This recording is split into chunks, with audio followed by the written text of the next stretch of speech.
If you can live and give, you're actually doing something good. There's no point dying and then deciding to give it back when you're dead. I think we maybe just fit together in a way that we do have one really good person between us. Oh, the rugby boys slag me every day because I sound like a culture. I realised one evening that these guys were making money 24/7. That was an attractive proposition. I think that you could actually make money even when you were asleep. I'm not 50, I'm 15. So, well, it might look that way, but I feel that way sometimes, anyway, you know. 24 nominees, 24 stories of business excellence, all competing to become the EY Entrepreneur of the Year 2016.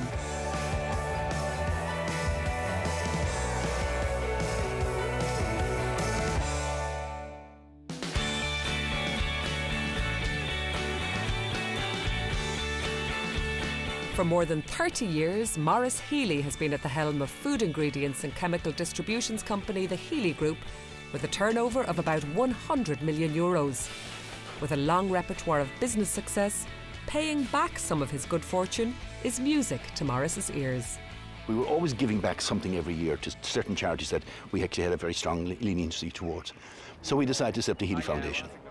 And we have donated now up to 20% of our annualised profits before tax to that foundation. We try to fund programmes for 3 years rather than 1 year to give them a chance to deliver the results they're expecting to get.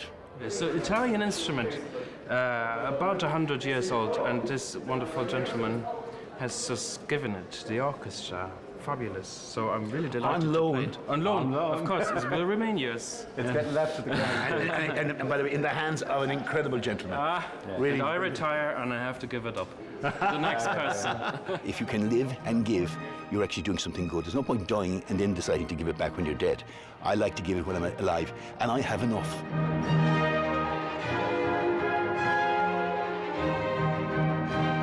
I find it absolutely essential to make profit, and to make more profit every year. And the more profit I make, the more I can give into the foundation. Maurice's roots are in West Cork, but the Healy Group spans the globe. The company has grown to incorporate a food ingredients business, a chemical distribution business, a nutrition facility in China, and a pharmaceuticals arm. The company's clients range from artisan food producers to multinational corporations. I cannot describe my business in absolute terms because it is so confusing to me. In my head every morning I wake up with my business and I know all the component parts of that, but to describe what I do, even when you're signing a form, what you put down Chief Executive Officer. Now that's a title. It doesn't tell anybody what you do. The business is confusing, but I know exactly every component of it. There is a strategy in the food industry which we believe that we want to be very focused on manufacturing companies now as much as to do with distribution. And there's a strategy which is about growing the business to become the largest ingredient supplier to the pharmaceutical companies in the UK and Ireland. The company is about 100 million turnover per year. We are in practically every country in the world now, with some exceptions. We're not in Mongolia. Today, the old cinema in Skibbereen is getting a new lease of life as the Ludgate Digital Hub. With high-speed internet connectivity, the centre will support local entrepreneurship. Among the champions of the project was film producer David Putnam. Strange enough, when I was growing up, this is where I possibly did most of my courting as well. Like every young fella and young woman, you bring your girl to the pictures here, and this is where you did your courting. I decided that I would put a seed fund behind the project to attract young entrepreneurs to come into the hub and use the space and create jobs in Skibbereen. And I announced my seed funding on the Thursday. Sean O'Driscoll came down the following day. He got to know about what I had done and he doubled it. So anybody who's got a good project that we believe in, will go in and we'll become angel funders to it. Well, I first met Maurice, I think, probably 9 years ago, but I've been a fan ever since. He is very, very incisive, intuitive, very measured. I wouldn't like to play poker with him. He's a sound businessman. Sitting here, I'm very comfortable in my own skin. I'm very comfortable in where I am, and I'm hoping that God will give me another 30 years to continue.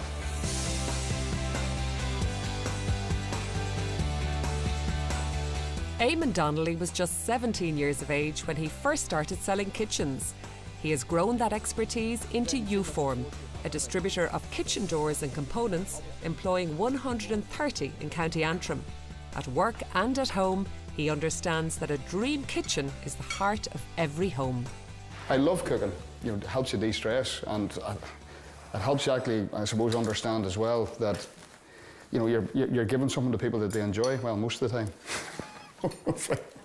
How I got involved in kitchens is 35 years ago, Daddy built a new house.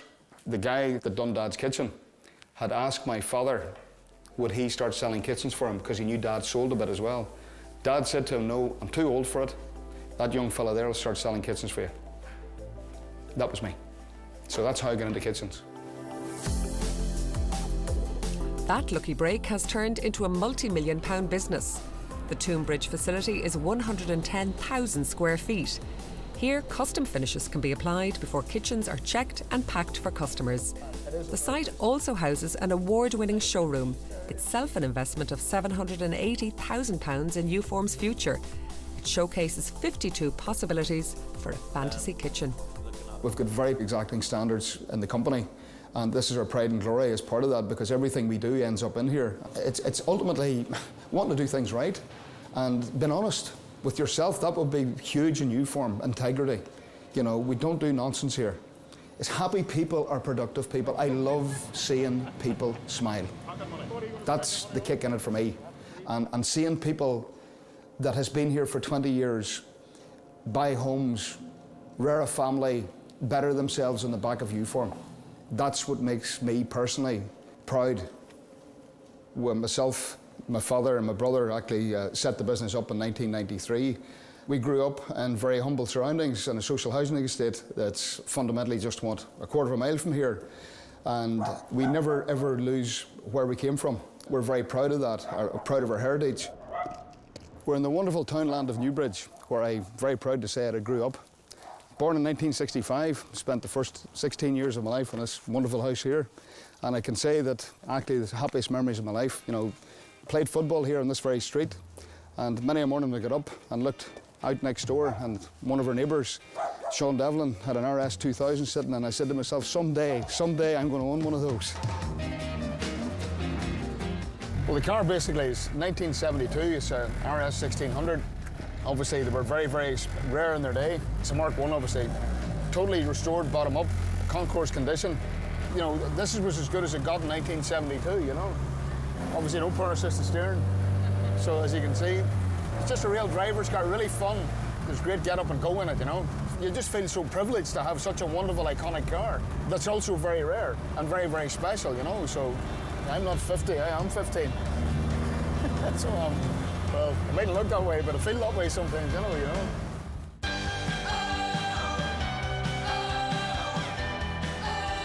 On the border between Antrim and Derry is Plotbox, a kind of Google Maps for cemeteries, devised by husband and wife team Sean and Leona McAllister. Their mapping software, which makes the management of generations of information easily accessible, grew out of a surveying job Sean took on for the parish the couple live in. So this is where it all began. We got a call to do a survey of our local parish cemetery. They were running out of space, and that's where we seen the opportunity. So this would have been the original map we created, and then you can see all of the deceased records names are down here. So there's my daddy's there, plot 104, and then you can see where that is then on the map. And it's just right behind you there. Sean thought, well, if they like it, maybe other people will like it. So we started contacting other parishes and seeing how they were recording their information and how they were doing their maps. Before Plotbox, burial records were routinely stored in dusty books and ledgers or filing cabinets, making cross-referencing a mammoth task.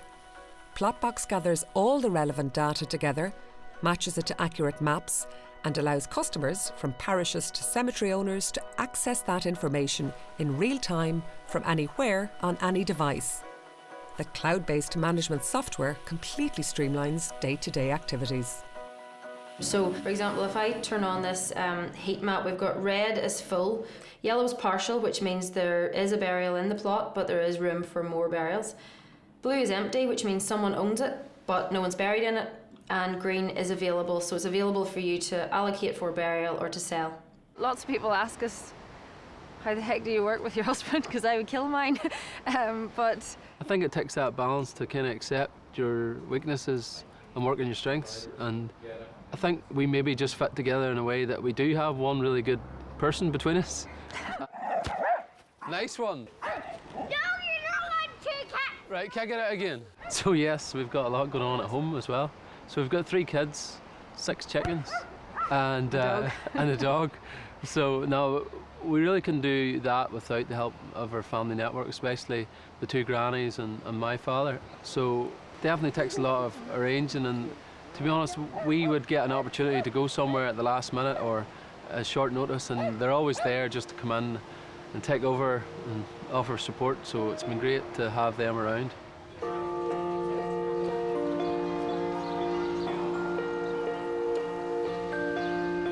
As a technology company, Sean and Leona see no reason why Plotbox can't take on the world right from their doorstep in Portglenone, Antrim. Even if, increasingly, larger territories like the US are seeing the potential of the company's product. We've done 65% of our sales now this last year in the States, and we've only really been selling in the States for the past year. So we do expect that next year it'll be well over 90%. Well, we have so many graves, and there's so many people who are looking for locations of their loved ones, that it really makes sense to have something that we can offer people on a technological basis where they can locate their family and friends. The same solution that we can use in the US is repeatable throughout any market in the world. We've already been talking to countries such as Australia, Sweden, Denmark, South Africa, and when we're talking to them, they're going, yes, this is exactly what I need. But it's got a crack too. I don't think I'd be excited if I wasn't doing this, you know. like, it is busy, and I definitely could be doing more sleep, but I really wouldn't be doing anything else now. I think we're really unemployable now. Yeah. So better work.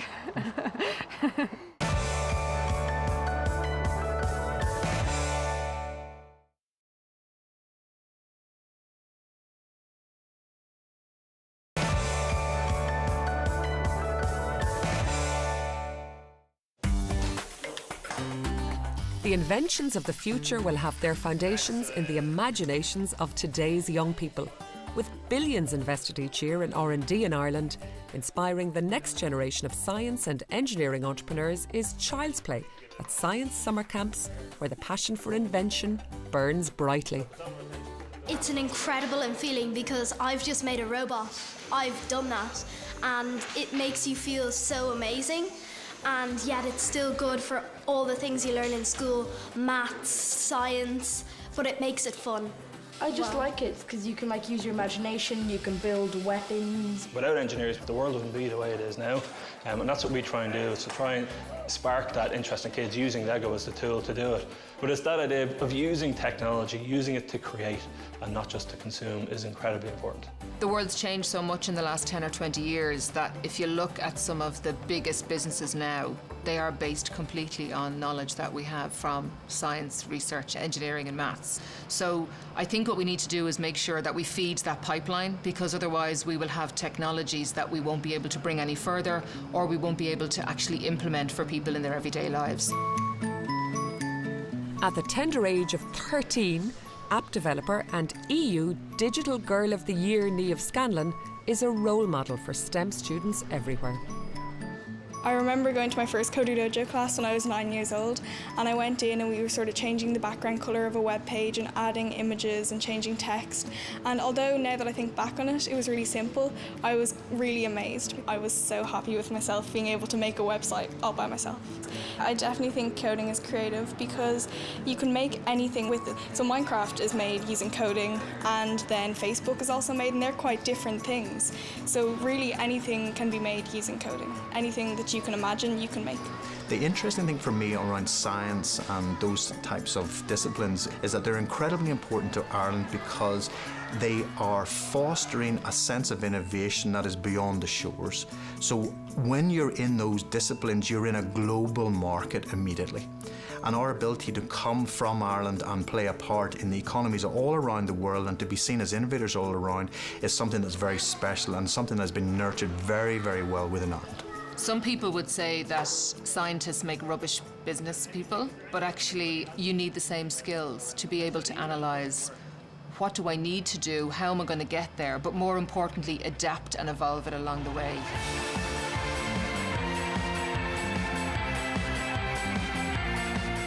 Kildare man Stephen Smith worked as a rehabilitation coach with Leinster Rugby before he turned his skills in assessing injury risk into technology company Kitman Labs.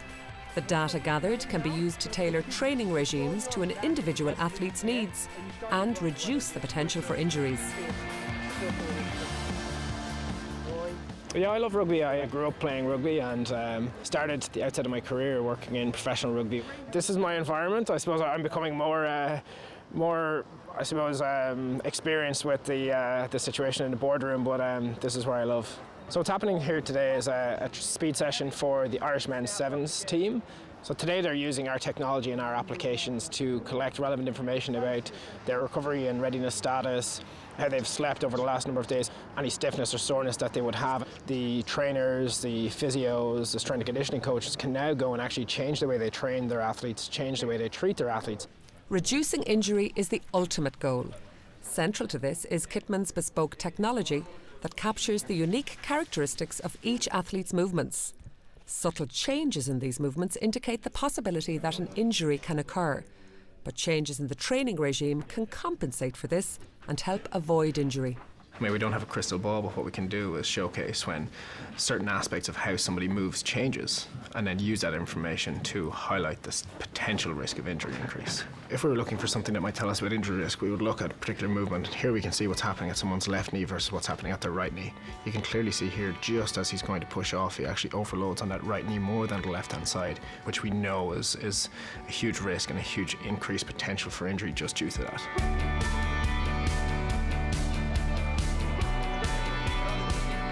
From rugby to baseball, Kitman can reduce days lost to injury by 41%, which is a major boon to professional sports teams, all of whom need their star players to perform week in, week out. To focus on opportunities in the US, Stephen moved with the family to Silicon Valley 2 years ago. We're very lucky to be working with numerous clients across 15 different leagues, from teams like the Miami Dolphins in the NFL to the Seattle Sounders in Major League Soccer, the Detroit Pistons, right back home here to the IRFU and all of their provincial teams, as well as teams like Bath and Gloucester, Grenoble, Norwich and Everton in the UK. Dublin is still the cornerstone of the business, and it requires regular visits home for Stephen, which help keep his feet on the ground. So meeting some of my closest friends and family today are generally the people that I gravitate towards every time I get back, just to ensure that we don't get too carried away with ourselves over there. I generally get back here and they give me plenty of abuse and take me back down a notch or two and make sure that we understand what normal is. All of the rugby boys slag me every day because I sound like a culchie. You don't? And yeah. Can't wait. Try to meet up with him regularly whenever he does come back, and then try and remind him what it's like to be back home and not be such a big shot. You know? Well, I am Stephen's younger, bigger brother. So he employed me pretty much every summer since I was about 16 in whatever job he was doing at the time, whether it was running nightclubs or formatting building sites. So most definitely it was always a good source of income for me. So the entrepreneurial streak, I think, has always been there. And so when he moved to America, it's been a big change for us, but something we're kind of getting used to now, slowly but surely. Anywhere there's cash, Prepaid Financial Services can provide an alternative payment method. From prepaid credit cards to online merchant payments, PFS is one of the leading e-money payment companies in Europe today. The company is based in the city, but PFS has a sister operation in founder Noel Moran's hometown of Navan. The inspiration for both enterprises came to Noel while he was working in the commercial credit card section of a major bank in London just before the crash. I realised one evening that these guys were making money 24/7. So long as you had a good number of cards out there and you had customers with cards, you could actually make money 24/7 if the customers were spending. So that was an attractive proposition. I think that you could actually make money even when you were asleep. So far this year, actually, we've sold over 800,000 cards so far. We'll probably sell about 1.5 million new cards, new customers this year, and we'll load just over €1 billion. Starting a business during the crash, when there was no funding available, was a huge challenge. Noel's secret weapon from the beginning has been his Zimbabwean-born wife Valerie, whom he met in London. We met before we started working together. I was at a function for my previous employment, and he was at a function with his work colleagues, and we got talking in the bar, and then we exchanged business cards as if we were going to have a business relationship. Meanwhile, there was no agenda for that business relationship. And then thereon, we had a date, and then it took off, and then here we are. When I had the idea to set up PFS, initially in the early days, she was the only one I could manage to persuade to give up her job, her full-time paid job actually, and come and work for me for nothing. So I certainly have to commend her and thank her for that. He is the most optimistic person. In fact, sometimes it can even annoy you in a moment when you think, this is not going to work out, and you really don't see the light. You'll always say, it will work out, Val, it will be, don't worry, we'll sort it. And for some reason over the years, where I have been negative and he's kept the positivity side of it, that's where, we've worked together really well. Very modest person, Noel, really. And that's what really attracted me to him.